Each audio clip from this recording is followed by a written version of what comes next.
trained down at Grady Hospital in Atlanta, and so unfortunately I know gunshot wounds very well.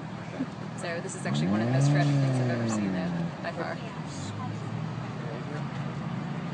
Doctor, what happened? What you were working last night? Yes, still working currently. What happened? How did this kind of start to come into the emergency room? Sure. So at about 1 o'clock, we received a phone call that alerted us that there had been a shooting in the area and that we should be on notice.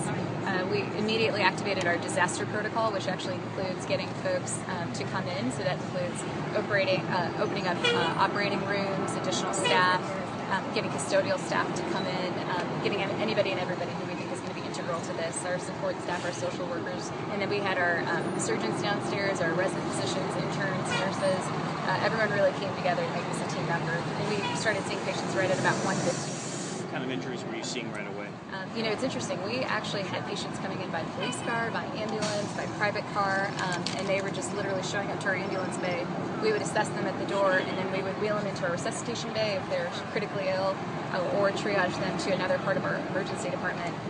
It is, I've worked in some very big emergency departments, and it was a tremendous outpouring of support from the University of Colorado staff, and then it was absolutely an amazing feat, even from the police officers and the paramedics and everyone on scene, to actually bring everybody to us as quickly as possible. We had a completely full emergency department right before this, and we were still able to actually take care of those patients and then actually take care of our 22 patients that actually came in today. 22 patients? 22 patients. Age ranges are 3 months to 45 years of age.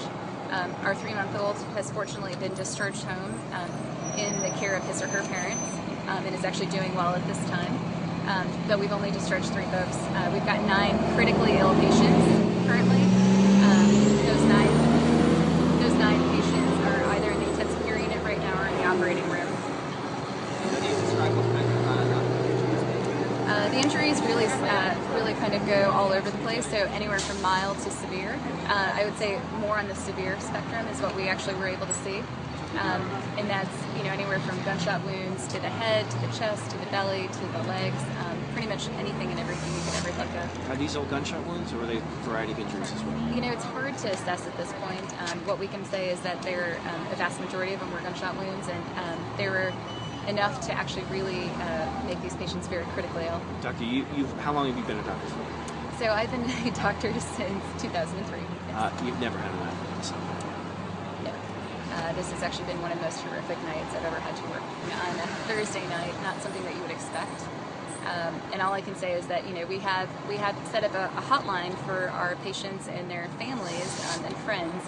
So if anyone needs to get information to see if maybe their family or friend may have come to the University Hospital, we obviously can't release a lot of medical information at this point, but we can at least let you know if we've been able to treat somebody.